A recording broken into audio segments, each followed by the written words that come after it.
அனைவருக்கும் வணக்கம். இன்று ஜனவரி 23ஆம் தேதி என்னென்ன பங்கு சந்தையில் தகவல் சொல்லியிருக்காங்கிறத பார்த்துலாம். வழக்கம் போல் டிஸ்க்ளைமர், நம்ம சேனல் முழுக்க இன்ஃபர்மேஷன் ஷேரிங் சேனல். தமிழில் சொன்னால் ஒரு தகவல் பரிமாற்றம். நம்ம சொல்கிறது எல்லாமே தகவல் தான், எந்த ரெக்கமெண்டேஷன் கிடையாது. இது முழுக்க இன்ஃபர்மேஷன். இதில் தகவல்கள் இருக்கும், வாய்ப்பு இருக்குது. நீங்கள் கண்டிப்பாக கிராஸ் வெரிஃபை பண்ணுங்கள். உங்கள் செபி ஷெட்யூஸ்டர் தகவலை கன்ஃபார்ம் பண்ணுங்கள். நான் செபி ஷெட்யூஸ் இல்லை, நான் ஒரு சாதாரண இன்வெஸ்டர். எனக்கு தெரிஞ்ச தகவலை நண்பர்கிட்ட ஷேர் பண்ணுற மாதிரி உங்கள்கிட்ட ஷேர் பண்ணுறேன். ஸோ நீங்கள் கண்டிப்பாக கிராஸ் வெரிஃபை பண்ணிடுங்க. நீங்கள் நம்ம வீடியோவில் பார்க்குறது ரிசல்ட்டு, டிவெண்ட், போனஸு, அவரோட upcoming board meeting, order receive by listed companies, கடைசியாக ஒரு ஐபிஓ இருக்குது. நேற்று சொன்ன அந்த ஐபிஓ தான் டென்டா வாட்டர் ஐபிஓ. ஸோ இந்த வருஷப்படி தான் பார்க்க போகிறோம். இன்றைக்கி மார்க்கெட்டோட கண்டிஷன் பார்த்துடலாம். இன்றைக்கி வந்து பார்த்திங்கன்னா எஃப்ஐஎஸ் பார்த்திங்கன்னா வழக்கம் போல் பெருசாக விற்றுருக்காங்க. இன்றைக்கி ரொம்ப அதிகமாக தான் விற்றுருக்காங்க. 5460 கோடிக்கு விற்றுருக்காங்க ஓவரால். அதே நம்ம டிஐஎஸ் பார்த்திங்கன்னா 3700 கோடிக்கு பை பண்ணியிருக்காங்க ஓவரால். ஸோ டிஐஎஸ் வழக்கம் போல் பை பண்ணிட்டு இருக்காங்க, எஃப்ஐஎஸ் வழக்கம் போல் விற்றுட்டே இருக்காங்க. ஸோ இன்றைக்கி பார்க்கக்கூடிய ஃபஸ்ட்டு கம்பெனி என்ன பார்த்தீங்கன்னா தைரோகேர் டெக்னாலஜிஸ் லிமிடெட். 820 ரூபா கரண்ட் பேஸ், 19 கோடி ப்ராஃபிட். இது இயர்ல 28% வந்திருக்கு. சேல்ஸ் EBITDA எல்லாமே இம்ப்ரூவாக இருக்குது. ஸோ இயர்ல ஒரு சூப்பரான ரிசல்ட்டை தைரோகேர் டெக்னாலஜிஸ் போஸ்ட் பண்ணியிருக்காங்க. அடுத்ததாக நம்ம பார்க்கக்கூடிய கம்பெனி கேஃபின் டெக்னாலஜிஸ் லிமிடெட். 1104 ரூபா கரண்ட் பேஸ், 90 கோடி ப்ராஃபிட். இயர்ல 35%. இதுவும் நல்ல ஒரு சூப்பரான ப்ராஃபிட்டை போஸ்ட் பண்ணியிருக்காங்க. இயர்ல சேல்ஸ் EBITDA எல்லாமே இம்ப்ரூவாக இருக்குது. குவார்டர் ரைட் சைடில் இருக்குது, நீங்கள் பார்த்துக்கோங்க. அதில் பெருசாக இம்ப்ரூவ்மெண்ட் இல்லை, 1% இம்ப்ரூவ்மெண்ட் கொடுத்துருக்காங்க. அடுத்து Greaves cotton limited. Current base 248, கிட்டத்தட்ட 6.5 கோடி ப்ராஃபிட் பண்ணியிருக்காங்க. இது இயர்ல பார்த்தீங்கன்னா சேல்ஸ் EBITDA இம்ப்ரூவ் ஆயிருக்கு. பட் நெட் ப்ராஃபிட் பார்த்தீங்கன்னா 85% வீழ்ச்சி அடைஞ்சிருக்கு. ஒரு பெரிய வீழ்ச்சி தான். இது ஒப்பிட்டு பார்க்கும்போது மறுபடியும் கம்பெனி ப்ராஃபிட் தான் பண்ணுறாங்க. கிட்டத்தட்ட 6.5 கோடி ப்ராஃபிட் பண்ணியிருக்காங்க. இதுக்கு முக்கிய காரணம் அதர் இன்கமில் உள்ள வேரியேஷன் தான். போன வருஷம் அதர் இன்கமில் அதிகமாக வந்தது, இந்த வாட்டி கம்மியாக வந்திருக்கு. அந்த காரணத்தினால தான் இந்த பெரிய வீழ்ச்சி நெட் ப்ராஃபிட் ஆஃப்டர் டாக்ஸில். ஸோ ஓவரால் ரிசல்ட் பார்த்தீங்கன்னா டவுனாக தான் இருக்குது கிரேவ்ஸ் காட்டனோட இந்த year result. Doctor Reddy laboratories limited. 1289 ரூபா கரண்ட் பேஸ், 1404 கோடி ப்ராஃபிட். இயர்ல 2% வந்திருக்கு. பெரிய இம்ப்ரூவ்மெண்ட் இல்லை, சேல்ஸ் கொஞ்சம் இம்ப்ரூவ் பண்ணியிருக்காங்க. பட் நெட் ப்ராஃபிட் பார்த்தீங்கன்னா 2% தான். ஸோ ரிசல்ட் வந்து ஃப்ளாட்டாக தான் இருக்குது. அடுத்து நம்ம பார்க்குறது மெயின் அண்ட் பியரிங் லிமிடெட். 119 ரூபா கரண்ட் பேஸ், 5 கோடியே 47 லட்சம் ப்ராஃபிட். இது இயர்ல பார்த்தீங்கன்னா எந்த ஒரு பெரிய மாற்றம் இல்லை. போன வருஷம் இதே குவார்ட்டரில் இதே மாதிரி தான் ப்ராஃபிட் பண்ணாங்க.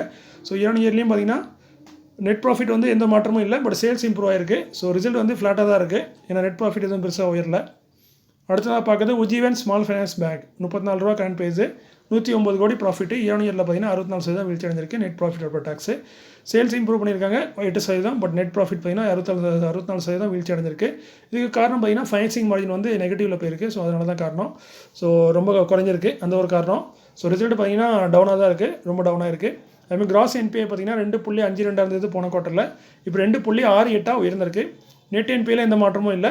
ஸோ கிராஸ் NPA உயர்ந்திருக்கு, கம்பெனி ப்ராஃபிட்டும் குறைஞ்சிருக்கு. ஸோ கொஞ்சம் டவுனாக தான் இருக்குது ரிசல்ட்டு உஜ்ஜீவன் ஸ்மால் ஃபைனான்ஸ் பேங்கோட ரிசல்ட்டு. Rajratan global wire limited. 469 ரூபா கரண்ட் பேஸ், 9 கோடி ப்ராஃபிட். இயர்ல 53% வீழ்ச்சி அடைஞ்சிருக்கு. சேல்ஸ் 6%, பட் நெட் ப்ராஃபிட் வந்து 50% மேலே விழுந்து வீழ்ச்சி அடைஞ்சிருக்கு. ஸோ ஒரு பெரிய வீழ்ச்சி தான் இதை ஒப்பிட்டு பார்க்கும்போது. மற்றபடி கம்பெனி 9 கோடி ப்ராஃபிட் பண்ணுறாங்க. இதுக்கு முக்கிய காரணம் ஆப்ரேட்டிங் மார்ஜின் வந்து குறைஞ்சிட்டே போகுது, அதனால தான் காரணம். அடுத்து பார்த்தீங்கன்னா ஸ்பந்தனா ஸ்பூர்த்தி ஃபைனான்ஷியல் லிமிடெட். 341 ரூபா கரண்ட் பேஸ், 394 கோடி லாஸ் பண்ணி வச்சுருக்காங்க அந்த கம்பெனி.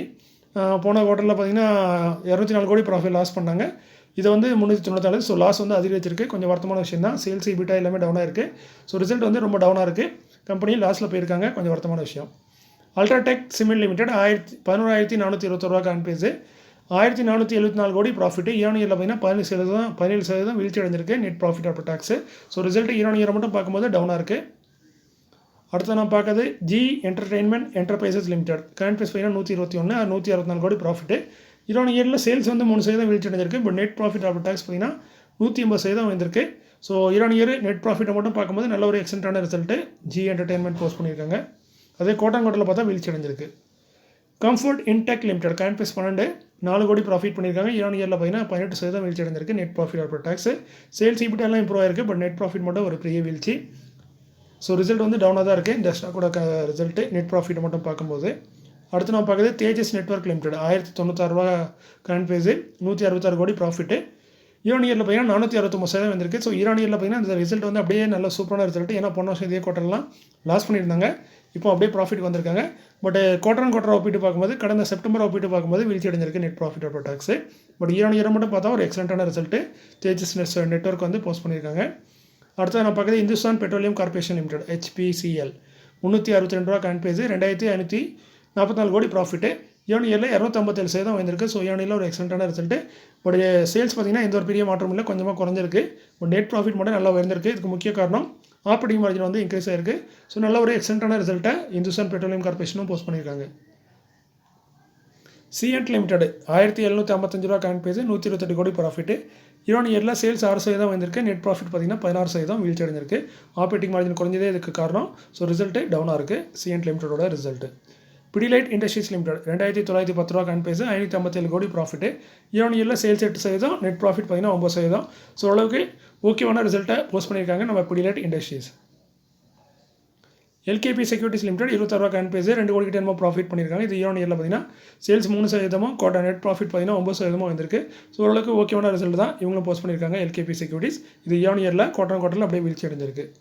எம்பிஎஸ் லிமிடெட் 2187 ரூபா கரண்ட் பேஸ் 40 கோடி ப்ராஃபிட் பண்ணியிருக்காங்க. இது இயரில் பார்த்தீங்கன்னா 37% வந்திருக்கு. ஸோ இயரில் ஒரு சூப்பரான ரிசல்ட்டை நம்ம எம்பிஎஸ் லிமிடெட் போஸ்ட் பண்ணியிருக்காங்க. நல்ல ஒரு ப்ராஃபிட் பண்ணியிருக்காங்க. அதேமாதிரி டிவிடெண்ட் வச்சிருக்காங்க. ஒரு ஷேருக்கு பார்த்தீங்கன்னா 33 ரூபா தருவாங்க டிவிடெண்ட். ஸோ கரண்ட் பேஸ்க்கு டிவிடெண்ட் பார்த்தீங்கன்னா 1% வருது. இதுக்கான ரெக்கார்ட் டேட் வந்து 29 ஜனவரி. செக்டர் பார்த்தீங்கன்னா இ-லர்னிங்கில் இருக்காங்க. இதோட பேமெண்ட் பார்த்தீங்கன்னா 21 ஃபெப்ரவரிக்குள்ளே அவங்க அக்கௌண்ட்டில் செலுத்தணும்னு சொல்கிறாங்க கம்பெனி. கோஃபார்ஜே லிமிடெட் 9200 ரூபா கரண்ட் பேஸ் 9200 ரூபா கரண்ட் பேஸ் 256 கோடி ப்ராஃபிட். இயரில் பார்த்தீங்கன்னா சேல்ஸ் இப்படிலாம் நல்லா வந்திருக்கு. இப்போ நெட் ப்ராஃபிட் வெறும் 5% தான் வந்திருக்கு. ஸோ ஓரளவுக்கு ஓகேவான ரிசல்ட் தான் நம்ம கோஃபார்ஜே லிமிடெட் போஸ்ட் பண்ணியிருக்காங்க. டிவிடெண்ட் அறிவிச்சிருக்காங்க. ஒரு ஷேருக்கு 19 ரூபா. கரண்ட் பேஸ்க்கு டிவிடெண்ட் வந்து 4% குறைவு. இதற்கான ரெக்கார்ட் டேட் வந்து 30 ஜனவரி. செக்டர் வந்து கம்ப்யூட்டர் சாஃப்ட்வேரில் இருக்காங்க. இதோட பேமெண்ட் வந்து 30 நாட்களுக்குள்ளே அவங்க அக்கௌண்ட்டில் செலுத்தணும்னு சொல்கிறாங்க கம்பெனி. அடுத்து Indian energy exchange limited IEX 167 ரூபா கரண்ட் பேஸ் 103 கோடி ப்ராஃபிட்டு. இயரில் 14% சேல்ஸ் வந்திருக்கு. நெட் ப்ராஃபிட் வந்து 15%. ஸோ நல்ல ரிசல்ட்டாக போஸ்ட் பண்ணியிருக்காங்க. சூப்பர் ரிசல்ட் சொல்ல முடியாது, நல்ல ரிசல்ட்டாக போஸ்ட் பண்ணியிருக்காங்க இந்தியன் எனர்ஜி எக்ஸ்சேஞ்ச் லிமிடெட். அதுமாதிரி டிவிடெண்ட் வச்சிருக்காங்க. ஒரு ஷேருக்கு 1 ரூபா 50 பைசா டிவிடெண்டாக தராங்க. கரண்ட் பேஸ்க்கு டிவிடெண்ட் வந்து 3.25% அதிகமாக இருக்குது. இதற்கான ரெக்கார்ட் டேட் வந்து 31 ஜனவரி. செக்டர் வந்து எக்ஸ்சேஞ்ச் அண்ட் டேட்டா பிளாட்ஃபார்மாக இருக்காங்க. Sona PLW precision forging limited 542 ரூபா கரண்ட் பேஸ் 151 கோடி ப்ராஃபிட்டு. சேல்ஸ் 16%, நெட் ப்ராஃபிட் 13% வந்திருக்கு இயரில். ஸோ இயரில் இது ஒரு நல்ல ரிசல்ட் தான் போஸ்ட் பண்ணியிருக்காங்க. டிவிடெண்ட் வச்சிருக்காங்க. ஒரு ஷேருக்கு 1 ரூபா 60 பைசா டிவிடெண்டாக தராங்க. கரண்ட் பேஸ்க்கு டிவிடெண்ட் 4% வருது. இதற்கான ரெக்கார்ட் பார்த்தீங்கன்னா 5 ஃபெப்ரவரி. செக்டர் வந்து ஆட்டோ காம்பவுண்டில் இருக்காங்க. Sona BMW precision forging limited. Tarachand infra logistic limited solution limited 53 ரூபா கரண்ட் பேஸ் 5 கோடி 24 லட்சம் ப்ராஃபிட். இது இயரில் 56% வந்திருக்கு. ஸோ இயரில் ஒரு சூப்பரான எக்ஸலண்ட்டான ரிசல்ட்டாக போஸ்ட் பண்ணியிருக்காங்க நம்ம தாராச்சந்த் இன்ஃப்ரா லாஜிஸ்டிக்ஸ். அதுமாதிரி டிவிடெண்ட் அறிவிச்சிருக்காங்க. ஒரு ஷேருக்கு 20 பைசா டிவிடெண்டாக தராங்க. கரண்ட் பேஸ்க்கு டிவிடெண்ட் பார்த்தீங்கன்னா ஒரு 1/2% கிட்ட வருது. இதோட பேமெண்ட் 21 ஃபெப்ரவரிக்குள்ளே அக்கௌண்ட்டில் செலுத்தணும்னு சொல்கிறாங்க கம்பெனி. செக்டர் அதேமாதிரி ரெக்கார்ட் பார்த்தீங்கன்னா 7 ஃபெப்ரவரி. அது வரைக்கும் ஹோல்ட் பண்ணிங்கன்னா அந்த 20 பைசா டிவிடெண்டாக கிடைக்கும். செக்டர் வந்து டைவர்சிஃபைட் கமர்ஷியல் சர்வீஸில் இருக்காங்க தாராச்சந்த். ரெட் டேப் லிமிடெட் 741 ரூபா கரண்ட் பேஸ் 3:1 ஆல்ரெடி போனஸ் அறிவிச்சிருந்தாங்க. ஒரு ஷேர் வச்சிருந்தா 3 ஷேர் போனஸாக தருவாங்க. ஸோ ஒரு ஷேர் 3 ஷேர் போனஸ் டோட்டலாக 4 ஷேராக மாறும். ப்ரைஸும் குறைஞ்சிரும். அதற்கான ரெக்கார்ட் இன்றைக்கி அனௌன்ஸ் பண்ணியிருக்காங்க. 5 ஃபெப்ரவரி தான் ரெக்கார்ட். செக்டர் பார்த்தீங்கன்னா ஃபுட்வேரில் இருக்காங்க ரெட் டேப். அதுமாதிரி இப்போ செபி நிறைய மாற்றங்களை கொண்டு வந்தாலும் இந்த போனஸ் வந்து பார்த்தீங்கன்னா சீக்கிரமே அக்கௌண்ட்டில் கிரெடிட் ஆயிரும். கம்பெனி அப்படி தான் சொல்லியிருக்காங்க. முடிஞ்ச அளவுக்கு அடுத்த நாளே கிரெடிட் பண்ணிடும்னு சொல்லியிருக்காங்க. அதாவது 5ஆம் தேதி ரெக்கார்ட் டேட்டு 6ஆம் தேதியே கிரெடிட் பண்ணுவோம். அப்படி இல்லைனா இன்னொரு 2 நாள் 3 நாளுக்குள்ளே உங்களுக்கு வந்து அக்கௌண்ட்டில் கிரெடிட் ஆயிரும். மோஸ்ட்லி 2 நாள்லேயே வந்துடும். ரெட் டேப் லிமிட்டோட போனஸ் அப்படிங்கிற மாதிரி கம்பெனி சொல்லியிருக்காங்க. ஏன்னா இது வந்து செபி பண்ண அந்த மாற்றத்தினால தான் இந்த காரணம். ஸோ இதுக்கப்புறம் பார்த்தீங்கன்னா டிவிடெண்ட் போனஸ்லாம் சீக்கிரமாக அவங்க அக்கௌண்ட்டுக்கு வந்திருக்கும். இதுக்கு மேலே பார்த்தீங்கன்னா 10 நாள் 15 நாள் 1 மாதம் கூட இருக்குது. ஸோ இனிமேல் அது வந்து இருக்காது. 2-3 நாள்லேயே அவங்க அக்கௌண்ட்டில் வந்துடும். அடுத்து நம்ம பார்க்குறது upcoming board of directors meeting may consider. First நான் பார்க்குறது ஏரின் ப்ரோ சொல்யூஷன் லிமிடெட் 23 ஜனவரியில் போர்ட் மீட்டிங் வச்சிருக்காங்க. டிவிடெண்ட் ரிசல்ட் அறிவிக்கிறாங்க. செக்டர் அப்படின்னா கம்ப்யூட்டர் சாஃப்ட்வேரில் இருக்காங்க. 2 ரூபா பைசா டிவிடெண்ட் தரதுக்கான வாய்ப்புகள் இருக்குது. ஏரின் pro solution. IAFL capital services limited 257 ரூபா கரண்ட் பேஸ் 28 ஜனவரியில் போர்ட் மீட்டிங் டிவிடெண்ட் ரிசல்ட் அறிவிக்கிறாங்க. டிவிடெண்டான ரெக்கார்ட் பார்த்தீங்கன்னா 31 ஜனவரி. செக்டர் வந்து ஸ்டாக் புக்கிங்கில் இருக்காங்க. 3 ரூபா டிவிடெண்ட் எதிர்பார்க்கலாம் நம்ம ஐஏஎஃப்எல் கேபிட்டல்லேருந்து. India motors parts and accessories limited 1131 ரூபா கரண்ட் பேஸ். இவங்க வந்து 28 ஜனவரியில் போர்ட் மீட்டிங் டிவிடெண்ட் அறிவிப்போம்னு சொல்கிறாங்க. செக்டர் வந்து ட்ரேடிங் ஆட்டோ காம்பவுண்டில் இருக்காங்க. டிவிடெண்ட் பார்த்தீங்கன்னா 9 ரூபாலேருந்து 18 ரூபா வரைக்கும் தரத்துக்கு வாய்ப்புகள் உள்ளது. MAS financial services limited current base 244 29 ஜனவரியில் போர்ட் மீட்டிங் வச்சிருக்காங்க. டிவிடெண்ட் ரிசல்ட் அறிவிக்கிறாங்க. டிவிடெண்டான ரெக்கார்ட் வந்து 4 ஃபெப்ரவரி. செக்டர் வந்து என்பிஎஃப்சி. டிவிடெண்ட் பார்த்தீங்கன்னா ஜனவரியில் 3 ரூபா இல்லை 50 பைசா அந்த ரேஞ்சில் டிவிடெண்ட் எதிர்பார்க்கலாம். கியூஸ் கார்ப் லிமிடெட் கரண்ட் பேஸ் பார்த்தீங்கன்னா 608 29 ஜனவரியில் தான் போர்ட் மீட்டிங் டிவிடெண்ட் ரிசல்ட் அறிவிக்கிறாங்க. செக்டர் வந்து டைவர்சிஃபைட் கமர்ஷியல் சர்வீஸில் இருக்காங்க. 4 ரூபாலேருந்து 6 ரூபா வரைக்கும் டிவிடெண்ட் தரதுக்கு வாய்ப்பு இருக்குது. வருஷத்துக்கு 2 தடவை டிவிடெண்ட் தராங்க. டாக்டர் லால் பத் லேப்ஸ் லிமிடெட் 2876 ரூபா கரண்ட் பேஸ் 30 ஜனவரியில் போர்ட் மீட்டிங் வச்சிருக்காங்க. Dividend result.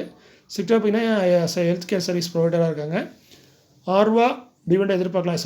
12 ரூபாலேருந்து 6 ரூபா வரைக்கும் தரதுக்கு வாய்ப்பு இருக்குது. போன வருஷம் 4 தடவை டிவிடெண்ட் கொடுத்துருக்காங்க. 12 ரூபா 6 ரூபா 6 ரூபான்னு. ஸோ 6 ரூபாலேருந்து 12 ரூபா வரைக்கும் டிவிடெண்ட் எதிர்பார்க்கலாம். GAIL India limited current base 179 30 ஜனவரியில் போர்டு மீட்டிங், டிவிடெண்ட் ரிசல்ட் அறிவிக்கிறாங்க. டிவிடெண்டுக்கான ரெக்கார்டு பார்த்தீங்கன்னா 7 ஃபெப்ரவரி. செக்டர் வந்து கேஸ் டிரான்ஸ்மிஷன் மார்க்கெட்டிங்கில் இருக்காங்க. டிவிடெண்ட் பார்த்தீங்கன்னா போன வருஷம் 5 ரூபா 50 பைசா. ஸோ இந்த வருஷம் 4 ரூபாலேருந்து 5 ரூபா வரைக்கும் எதிர்பார்க்கலாம். Triveni turbine limited current price 659, 31 ஜனவரியில் போர்டு மீட்டிங். டிவிடெண்ட் ரிசல்ட் அறிவிக்கிறாங்க. டிவிடெண்டுக்கான ரெக்கார்டு 7 ஃபெப்ரவரின்னு போட்டிருக்கேன். கொஞ்சம் மிஸ்டேக்காக கூட இருக்க வாய்ப்பு இருக்குது ரெக்கார்ட் ரேட்டில். கொஞ்சம் கிராஸ் வெரிஃபை பண்ணுங்க. இந்த ரெண்டுக்கும் ஒரே மாதிரி வந்திருக்கு. செக்டர் பார்த்தீங்கன்னா ஹெவி எலக்ட்ரிக்கல் எக்யூப்மெண்ட்டில் இருக்காங்க. 1 ரூபா 30 பைசா அந்த ரேஞ்சில் டிவிடெண்ட் எதிர்பார்க்கலாம். 1 ரூபா இல்லை 1 ரூபா 30 பைசா. வருஷத்துக்கு 3 டிவிடெண்ட் தராங்க நம்ம டர்பைன். அடுத்து பார்த்தீங்கன்னா oil and natural gas corporation limited ONGC 263 ரூபா கரண்ட் பிரைஸ். 31 ஜனவரியில் போர்டு மீட்டிங் ஆல்ரெடி சொல்லியிருந்தாங்க. டிவிடெண்ட் ரிசல்ட் அறிவிப்பாங்கன்னு. இன்றைக்கி அது ரெக்கார்ட் டேட் அனௌன்ஸ் பண்ணியிருக்காங்க. 7 ஃபெப்ரவரி தான் ரெக்கார்ட் டேட். செக்டர் பார்த்தீங்கன்னா ஆயில் அண்ட் எக்ஸ்ப்ளோரேஷனில் இருக்காங்க. நல்ல ஒரு டிவிடெண்ட் கொடுக்கக்கூடிய கம்பெனி தான். போன வருஷம் பார்த்தீங்கன்னா கிட்டத்தட்ட 12 ரூபா 50 பைசா டிவிடெண்டாக கொடுத்துருக்காங்க போன ஒரு வருஷத்தில். ஸோ இந்த வருஷமும் பார்க்கலாம். ஒரு 4 ரூபாலேருந்து 6 ரூபா வரைக்கும் டிவிடெண்ட் எதிர்பார்க்கலாம். அடுத்து பார்த்தீங்கன்னா order receive by listed companies. Newgen software technologies limited 1224 ரூபா கரண்ட் பிரைஸ். இவனுக்கு வந்து ஒரு இன்டர்நேஷனல் ஆர்டர் கிடச்சிருக்கு. ஸோ அதனால் டாலரில் சொல்லியிருக்காங்க. 30,08,533 US டாலருக்கான ஆர்டர். ஸோ நல்ல ஒரு பெரிய ஆர்டராக தான் இருக்க வாய்ப்பு இருக்குது. ஏன்னா US டாலரில் கிடச்சிருக்கு. கொடுத்தது ஒரு இன்சூரன்ஸ் இண்டஸ்ட்ரின்னு சொல்லியிருக்காங்க. பேரை மென்ஷன் பண்ணல. மீரா இண்டஸ்ட்ரீஸ் லிமிடெட் 67 ரூபா கரண்ட் பிரைஸ். 2 கோடி 60 லட்சத்துக்கான ஆர்டர் கிடச்சிருக்கு. கொடுத்தது Ganesha eco pet private limited. Lakshya power tech limited 284 ரூபா கரண்ட் பிரைஸ். SME கேட்டகரி 45 கோடியே 98 லட்சத்துக்கான ஆர்டர் கிடச்சிருக்கு. கொடுத்தது Asian energy services limited. Oriental rail infrastructure limited 259 ரூபா கரண்ட் பிரைஸ். 5 கோடியே 87 லட்சத்துக்கான ஆர்டர். கொடுத்தது ICF சென்னை. அடுத்து நம்ம பார்க்கக்கூடியது இந்த IPO தான், டெல்டா வாட்டர் IPO. ஸோ இவங்க முக்கியமாக என்ன பிஸ்னஸில் இருக்காங்க பார்த்தீங்கன்னா வாட்டர் மேனேஜ்மெண்ட் சம்மந்தப்பட்ட இதில் பிஸ்னஸில் இருக்காங்க. அதாவது இன்ஃப்ராஸ்ட்ரக்சர் டெவலப்மெண்ட் எல்லாத்துலேயுமே இருக்காங்க. டிசைன் பண்ணுறதுலேருந்து எடுத்து எல்லாமே. முக்கியமாக செக் டேம்ஸ், சின்ன டேம்ஸ், செக் டேம்ஸ்லாம் பண்ணக்கூடியது. அதேமாதிரி வாட்டர் மேனேஜ்மெண்ட்டு, இந்த மாதிரி வாட்டர் சம்மந்தப்பட்ட தொழிலையும் இன்ஃப்ராஸ்ட்ரக்சர்லையும் சின்ன பிரிட்ஜ் பண்ணக்கூடிய தொழிலையும் இருக்காங்க. Delta water IPO. ஸோ இவங்க ஃபண்டமெண்டலில் பார்க்கலாம். பார்த்தீங்கன்னா ப்ராஃபிட் பண்ணுற கம்பெனியாக தான் இருக்காங்க. 2022 38 கோடி, 2023 50 கோடி, 2024 59 கோடி. ஸோ நல்ல ஓரளவுக்கு ப்ராஃபிட் இம்ப்ரூவ் ஆகிட்டே இருக்குது. இதே நம்ம செப்டம்பர் வரைக்கும் பார்த்தீங்கன்னா இந்த 6 மாதத்தை பார்த்தீங்கன்னா 24 கோடி ப்ராஃபிட் பண்ணியிருக்காங்க. ஸோ இந்த வருஷமும் எப்படியும் ஒரு 50 கோடியை தாண்டதுக்கு வாய்ப்பு இருக்குது. அதுமாரி கடனை பார்த்தீங்கன்னா குறைச்சிட்டே வந்திருக்காங்க. அதுதான் நல்ல ப்ளஸ் பாயிண்ட்டாக இருக்குது. மற்ற கம்பெனிலாம் கடனையும் ப்ராஃபிட்டும் இன்க்ரீஸ் ஆகும், கடனும் இன்க்ரீஸ் ஆகும். பட் இவங்க பாரோவிங்ஸாக குறைச்சிருக்காங்க. 1 கோடியே 15 லட்சமாக இருந்தது. இப்போ பார்த்தீங்கன்னா வெறும் 70 லட்சமாக குறைச்சிருக்காங்க.